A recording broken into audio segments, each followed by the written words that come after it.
a.m., we were in full search and rescue operation mode. To collapse an entire apartment building is a devastating decision, and the demolition was in no way a decision that I made lightly. Bringing the building down in a controlled manner was critical to expanding our scope of search. Truly, we could not continue without bringing this building down. The area closest to the building was the area that we had not been able to access, and that is where we needed to go. And previously it was not accessible due to the enormous risk to the team of first responders because of the instability of the building. And as we speak, the teams are working on that part of the pile that was not accessible before the building was demolished.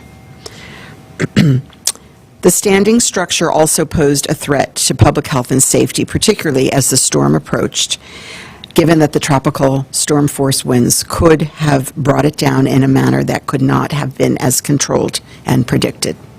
So I'm extraordinarily grateful to the demolition team, the engineers, the Miami-Dade Fire Rescue Team, the Miami-Dade County Police Department, and everyone who played an integral part in executing this operation safely and successfully, including the town of Surfside. I also want to take a moment to acknowledge and reflect on the great tragedy that this has been for those who've survived the building and have had to evacuate. The world is mourning for those who lost their loved ones and for those who are waiting for news from the collapse. To lose your home and all your belongings in this manner is a great loss as well, and my heart and deepest sympathies goes out to all of the families who have had this tragedy. Our teams are doing everything possible to help those who lost their homes begin to rebuild. FEMA is here and has been from the beginning, and they've been doing an incredible job to sign up families for individual assistance. And we're working with insurance companies to streamline the process of submitting claims as much as possible. And we've raised millions of dollars thanks to the generosity of people in this country and all around the world. Their generosity has been overwhelming, and it is going to be very, very important to put these funds into these families' hands to help them to rebuild and meet their unmet needs, and they have already been getting this assistance.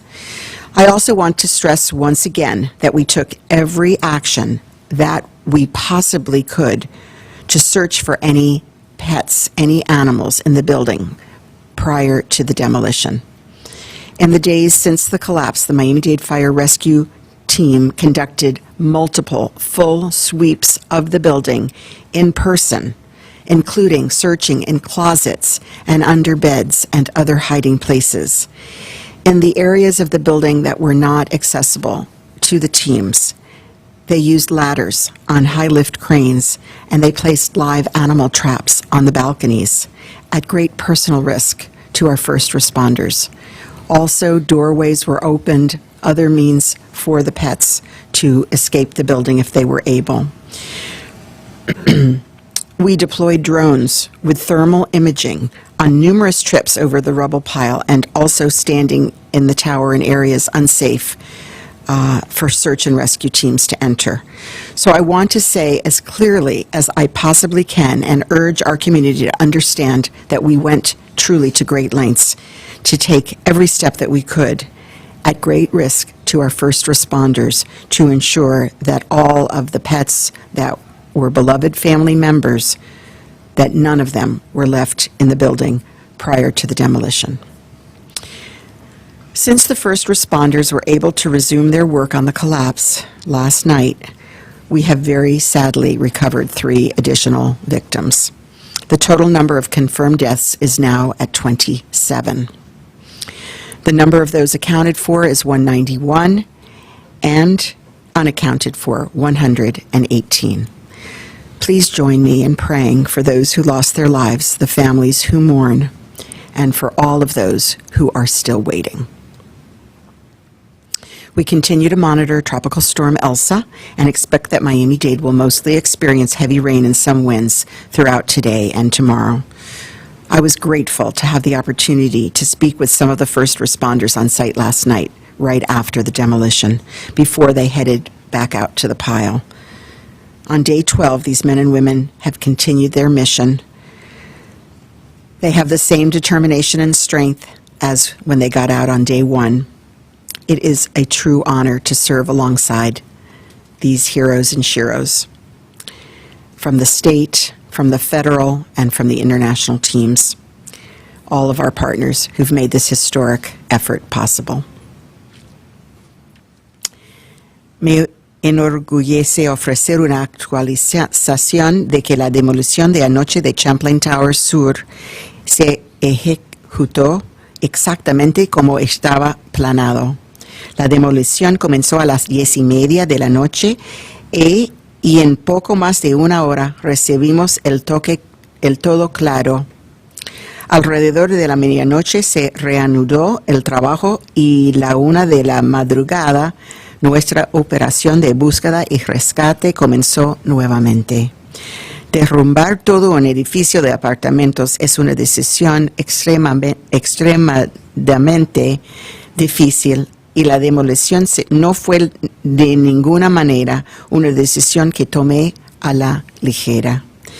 Derribar el edificio de manera controlada fue fundamental para expandir nuestros esfuerzos de búsqueda en la pila más cercana al edificio que anteriormente no era accesible para nuestros equipos. También quiero tomarme un momento para reconocer y reflexionar sobre la gran tragedia que es para aquellos que sobrevivieron al edificio y fueron evacuados. El mundo entero está de luto con los que perdieron a sus seres queridos y los que esperan noticias del colapso. Perder su casa y todas sus cosas de esta manera también es una gran pérdida, y mi corazón y mi más sentido pésame están con todas las familias. Nuestros equipos están haciendo todo lo posible para ayudar a quienes perdieron sus hogares a comenzar a reconstruir. FEMA está aquí y ha estado haciendo un trabajo increíble al inscribir a las familias para recibir asistencia individual, y muchos ya han recibido. También quiero enfatizar una vez más que tomamos todas las medidas posibles para buscar animales en el edificio antes de la demolición. Quiero decirlo con la mayor claridad posible y instar a nuestra comunidad a que comprenda que hicimos todo lo posible y tomamos todos los pasos que pudimos con gran riesgo para nuestros socorristas, para asegurarnos de que no quedaron animales en el edificio antes de la demolición. Desde que los primeros en responder pudieron reanudar su trabajo en el colapso, lamentablemente hemos recuperado a 3 víctimas adicionales. El número total de muertes confirmados ahora es 27. Las personas contabilizadas son 191 y desaparecidas son 118. Otra vez, oremos por aquellos que perdieron la vida, las familias que están de luto y los que están esperando. Continuamos monitoreando la tormenta tropical Elsa y esperamos que Miami-Dade experimente principalmente lluvias intensas y algunos vientos hoy y mañana. Estamos en el día 12 y los hombres y mujeres continúan su misión con la misma determinación, la misma fuerza de voluntad que lo hicieron el primer día. Yo lo vi. Es un gran honor para mí servir junto a estos héroes, nuestros extraordinarios equipos de Condado de Miami-Dade y todos los socios estatales, federales y internacionales que han hecho posible esta operación. Mi corazón está con ellos y con toda nuestra comunidad. Gracias.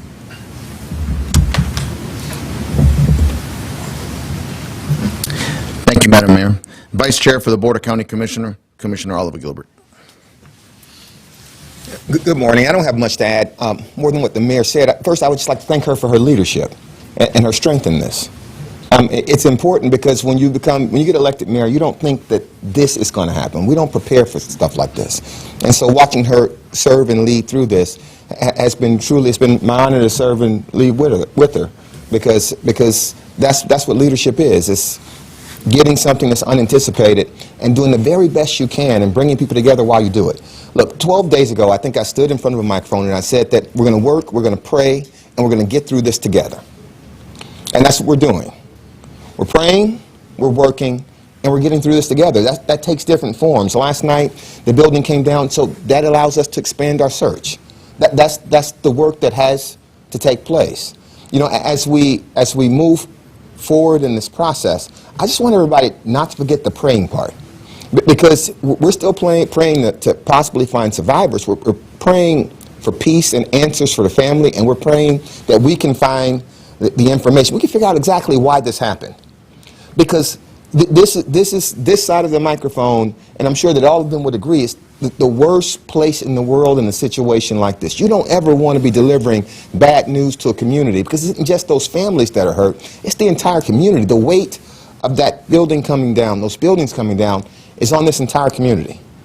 And it's been a long ride for us. Look, it's not lost on me that we celebrated the 4th of July yesterday. And we didn't actually celebrate, not like we do. But last year we didn't actually celebrate like we do either because of COVID. And so it seems like we've been in this kind of malaise for a while as a community. My commitment, her commitment, our commitment is that we're going to pray and we're going to get through this and come out of this together. I know that we can do that. I know that we will do that. I appreciate all of you. Thank you. Thank you, Mr. Vice Chair. National Weather Service, Robert Moyeda. Good morning. We're tracking Tropical Storm Elsa near the south coast of Cuba this morning.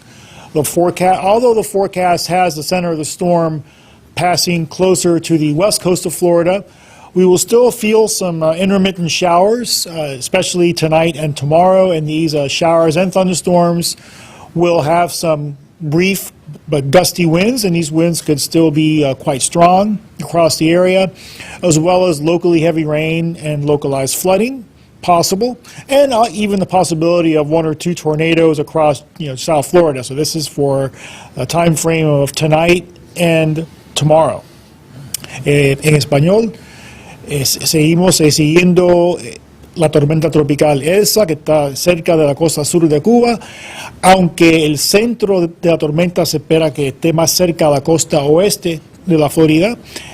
Aquí en el sureste de la Florida vamos a experimentar vientos fuertes en ráfagas con estas lluvias que van a pasar sobre nuestra zona esta tarde y también esta noche y mañana, tanto como posibles inundaciones debido a estas lluvias fuertes y la posibilidad de 1 o 2 tornados. Gracias. Thank you, Mr. Moyeda. Division Director for Office of Emergency Management, Deputy Incident Commander Charles Sorrell.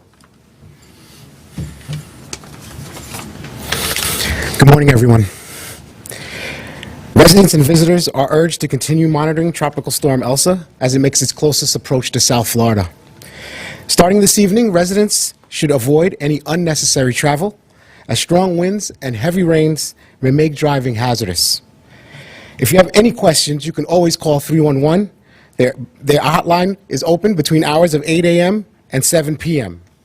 Residents can also access disaster-related information 24 hours a day on what to do before, during, and after a storm at miamidade.gov/hurricane. Due to our own preparation, we continue to work at the county's Emergency Operations Center. Later today, we will begin implementing plans to redeploy our assets at the collapse site. Our Office of Communications will provide you with information as necessary as to when we will move and the hours and times of our future briefings. Details on future briefings. The Family Assistance Center will maintain service hours between 12 p.m. and 5 p.m. daily. Our total number of families served to date is 127. FEMA, as we have all been in a unified command, is also supporting our efforts.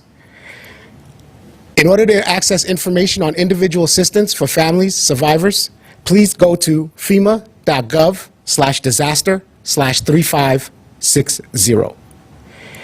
Anyone who has been impacted by this tragedy or wanting to stay up to date with the latest information regarding our response in Surfside can visit that website that I just mentioned or www.gov miamidade.gov/emergency. Thank you.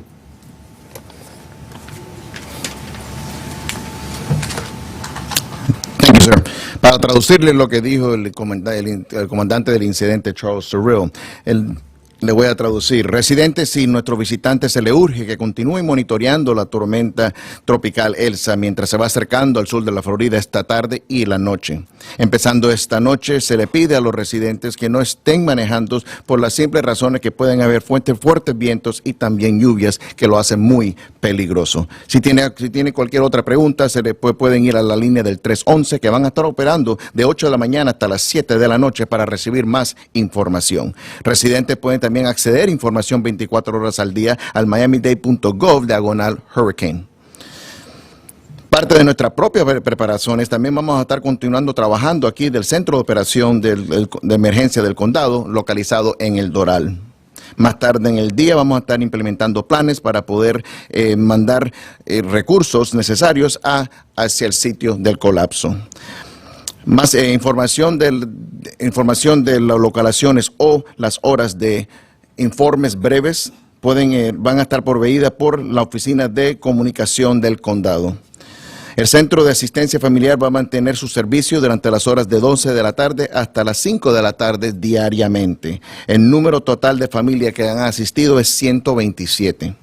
FEMA también ha apoyado todos nuestros esfuerzos y también para los servicios de las familias que han sido impactadas y ha lanzado una página fema.gov /disaster 3560. Cualquiera persona que haya sido impactada por esta tragedia o se quieren permanecer a información al día pueden utilizar este link para poder ayudarlo de este momento en adelante.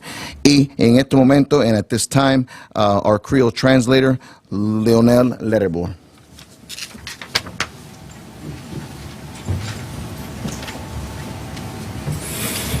Mesdames et messieurs, bonjour. Jeudi, nous atteint 12 jours après que l'incident est arrivé. Jeudi, nous avons confirmé que j'en nous prévoit il y a une démolition qui est faite sur ce site-là pour le reste bâtiment qui peut tomber. Ça fait hier soir à 10h30 dans la soirée. Donc, Kounia parti ça, il est à terre. L'équipe nous enterrée était sur place et l'équipe là travaille à partir de 1h du matin à rechercher. Et nous sommes capables de dire que démolir un building, on partit dans un building, c'est une grosse décision que liée. Et nous avons fait ça parce que la structure a représenté un grand danger pour les gens qui travaillent sur le site. Pour le moment, FEMA sous place, la travaille avec tout acharnement que nous te connaissons et il a fait tout ça pour nous capables d'arriver dans la phase rebâtie. Il y a plusieurs millions de dollars qui sont ramassés et pour qu'on y a nous capables de dire gens qui ont inquiétude pour animal domestique que gagne moun sa yo nous fait tout effort pour nous capable de chercher gen moun qui prend échelle gen moun qui cherche en bas cabane dans côté qui est accessible gen côté qui fait recherche qui fait dans la closette pour nous chercher animal sa yo y compris nous servir avec drone pour qui gagne effet thermique pour capable faire recherche nous fait tout ça nous capable pour animal domestique sa yo hier soir dans des combio yo joine 3 morts additionnels. Et ça qui portait chiffre à 27 morts. Nous que nous rejoignons à niveau 191 pour le moment. Elsa a approché et ça capable passer dans Miami-Dade capable de gros la pluie d'ici fin journée avec journée demain.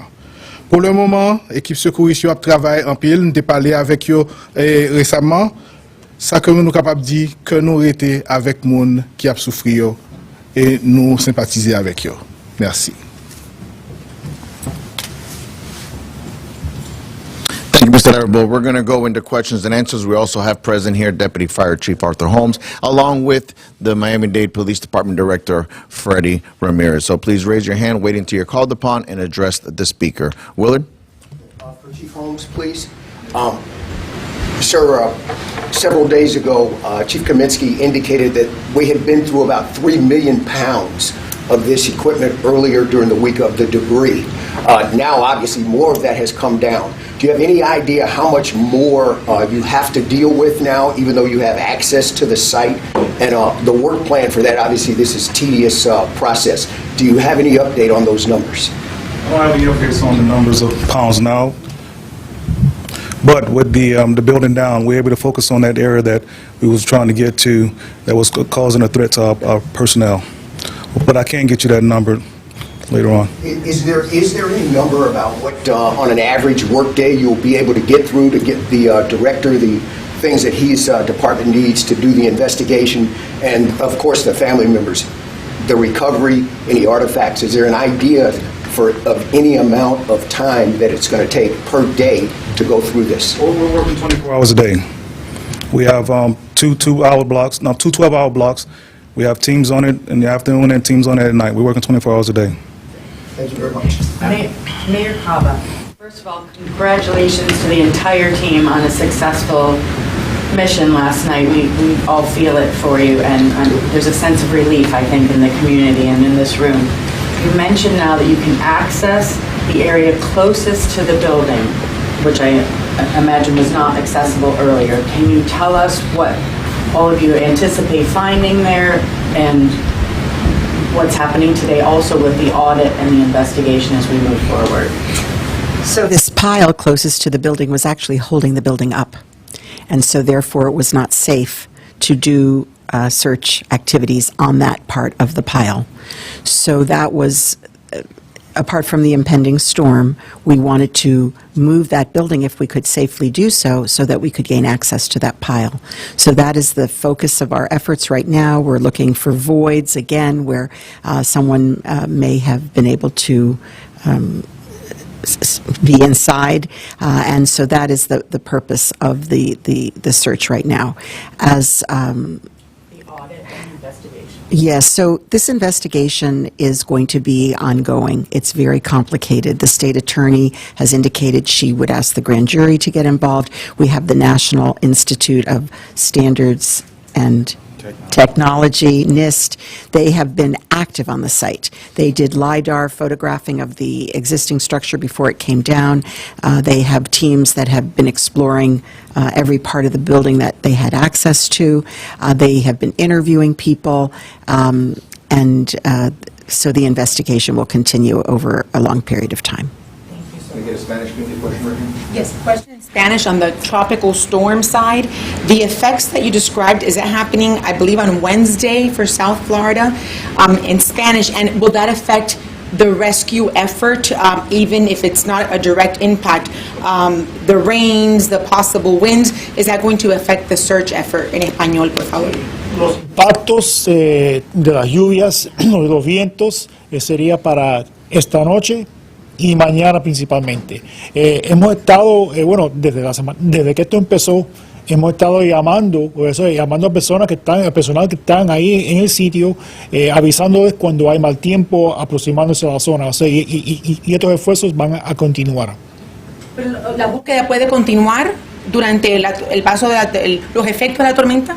Bueno, yo no puedo contestar eso específicamente, solo o sea, en cuanto a los informes del tiempo, nosotros avisamos a los que están en el sitio si hay mal tiempo, o sea, por ejemplo, relámpagos o fuertes lluvias o fuertes vientos aproximándose a la zona. Entonces ellos toman las acciones apropiadas. Excuse me. También puedo decir, los vientos hasta 30 millas por hora podemos seguir, y solamente por relámpagos terminamos un poquito. Mayor, as far as Tropical Storm Elsa, and you've addressed it well, but I just want to know, is there a threshold where you, once it's, the elements start happening, where do you look at the threshold as far as ceasing operations? So, as I just said in Spanish, it's about 30 miles per hour. I know, okay. Did you go back to school? You do. We go to about 30 miles per hour. Wind is safe to conduct the search, and only otherwise leave for lightning. And then the other one, 12 days, 27 deceased. Obviously, there's going to be a lot more deceased, but everyone in this room and everyone in the world wants there to be a miracle. But how hard is it to avoid saying this is a recovery mission? We worked very hard to bring this building down so we could get access to this pile, where it is hoped that there are voids that will allow us to continue the search and rescue operation. So that is what we are doing today. Right here, follow the building. Mayor Cava, specific follow-up to the investigation. Is there a design flaw being looked at in the building, in the Champlain buildings, and are the police part of that investigation? Good morning. Like the mayor stated earlier, there are other investigators involved in this process, very preliminary. Right now, the scope of the Miami-Dade Police Department is a death investigation. Our goal is to work with fire rescue to recover family members and make those notifications. As this moves forward, you know, we'll have those linear investigations, and we'll be working under the scope of our state attorney, Kathy Rundle, who's also involved in this process. But right now, the scope is recovering family members. And preserving evidence. Exactly, preserving evidence. Okay. And what about the design? Is a possible design flaw being looked at? We're too early in this process to really start discussing those things. Right now, as I discussed, those entities are in a fact-finding mode, and we're focusing on recovering victims right now. But this will be a long process, as has been stated, and it'll be very thorough. Could I ask the fire chief a question? Regarding rescue personnel looking under beds for pets, when did that happen? Was that the first day? Was that June 24th, or was that more recent? Doug, it happened as of yesterday that they were at great risk to themselves, searching inside those units that had been indicated might have pets, and searching very thoroughly. So rescue personnel were sent into that building to look for pets under beds? Correct. In person? Correct. Could I just follow up with this? If this were to become a recovery operation, what would we see differently in terms of the search? Would anything change, or would it be a change in the label? Nothing would change. Nothing would change. Nothing would change. Just the label and who would be in charge of it. Okay, thank you. Thank you, Mayor. It has been 12 days, and it has been a very long time, and a lot of people are asking how long does it take for the rescue, and can you give us a specific timeline, days, weeks, months, and how likely do you think there are still people alive under the rubble? So we are on day 12, and obviously the longer we go, the harder it is. However, we have just opened the possibility of search in an area where there may be voids, and that is where we're concentrating our efforts. And for the victims, the families of the victims, except insurance, what kind of other remedies will they get from the county or from the state? So we have on site the counselors with FEMA, with the State Department of Emergency Management, the private sector that is handling donations that have been given generously from around the world. We have counselors, relocation assistance experts. We are with these families as long as it takes to help them, not just for those who must bury loved ones, but beyond. For the international rescue team, what kind of role are they playing in this rescue? So we had international rescue workers from both Israel and Mexico that joined the team. They were embedded along with the task force members and were fully involved in the search and rescue operation. One final question. We're good. Thank you very much, folks. Do you know when the next presser might be? Probably 6:30. Thank you. Here or in Surfside? Here. Great to be here. Yeah, we're planning to do it here just because